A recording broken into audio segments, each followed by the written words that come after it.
everyone, welcome back to my channel. Totally, it's a guide to learner. Here, this is Sriparna. I hope all of you are doing good. Today, we are going to make a very interesting video on education, which includes Unit 9, Educational Management and Administration. And you know, educational management and administration plays a very important role for the upcoming UGC Net examination. Okay, so today's topic is basically cost of quality and different types of cost like the prevention cost, conformance cost, failure cost, appraisal cost, etc.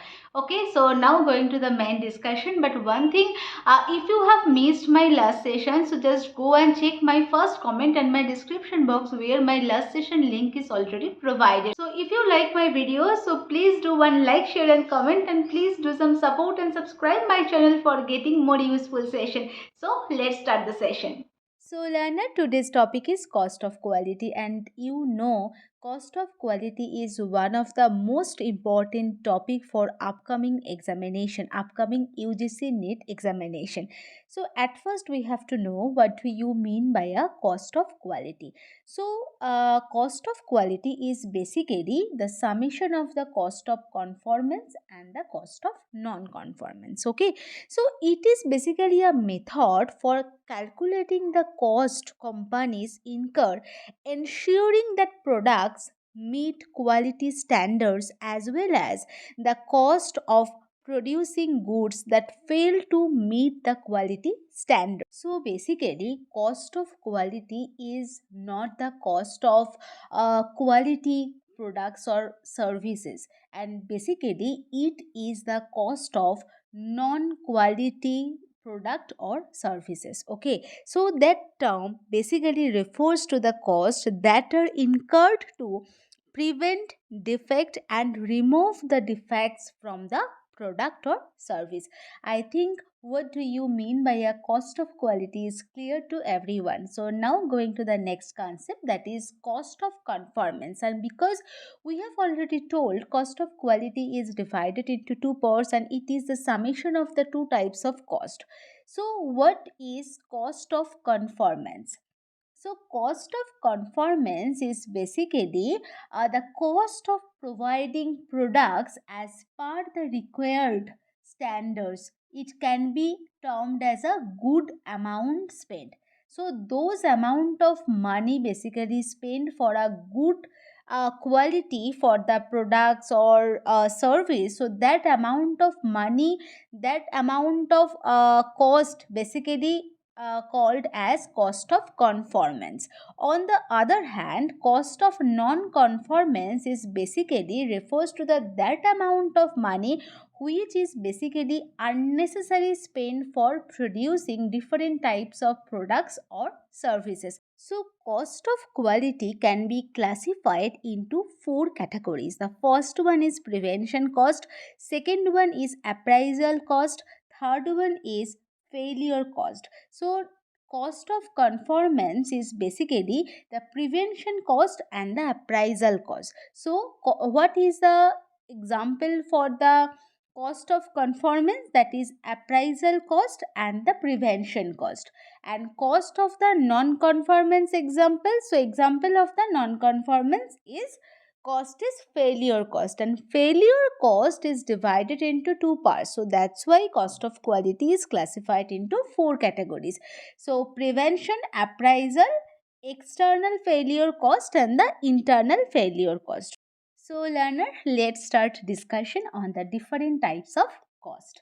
So at first we have to know what do you mean by a prevention cost. So basically prevention costs are associated with the design, implementation, maintenance, planning prior to actual operation. So basically it is the cost of planning, training, implementing quality standards and procedures. So what activities are basically associated with the prevention cost? So the cost of market research, quality training program, design and contract review, different types of field trials, supplier evaluation, process plan. So all types of cost are included in the prevention cost, and which is known as cost of conformance. Basically cost of conformance implies the good amount spent money to the for the producing different types of products or service. So now going to the second one, and the second one is appraisal cost. So what is appraisal cost? So basically, appraisal cost is included in the cost of conformance. Okay, so these are spent to detect defects to assure conformance to quality standards of the product or services. So it is basically focused on the discovery of the defects rather than the prevention of the defects earlier. So which activities are associated with this cost type?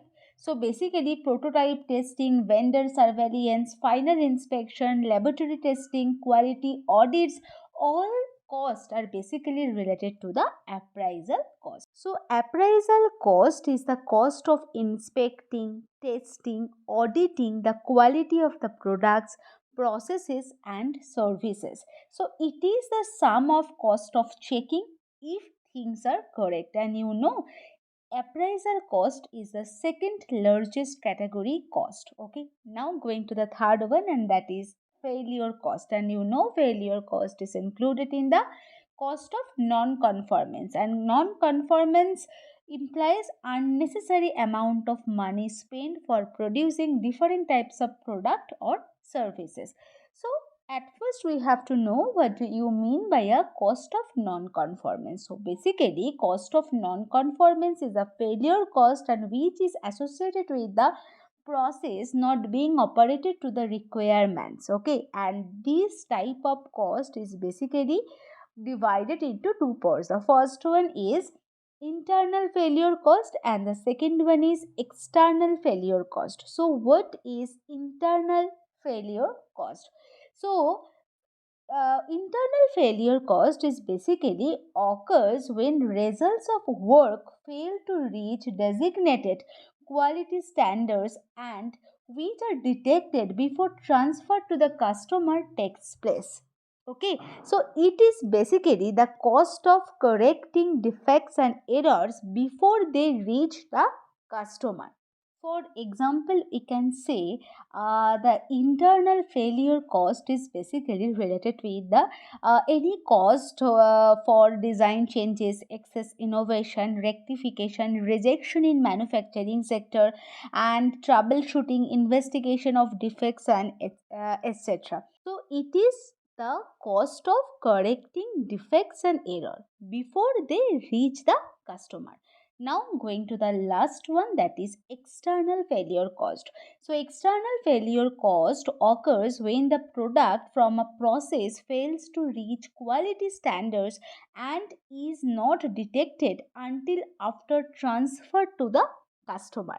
So external cost is basically the cost of dealing with customer complaints, returns, warranties, any liabilities caused by the defective products or services. For example, we can say investigation of customer complaint, the cost of investigation of customer complaint, replacement of sold good, product liability, and the litigation cost, loss of customer goodwill, and sales interest charges on delayed payment due to quality problems, and customers badwill, environmental cost. All things are related with the external failure cost. I hope that session would be a very beneficial and helpful session to everyone, and if you like the video, so please do one like, share and comment, and please do subscribe my channel. Thank you.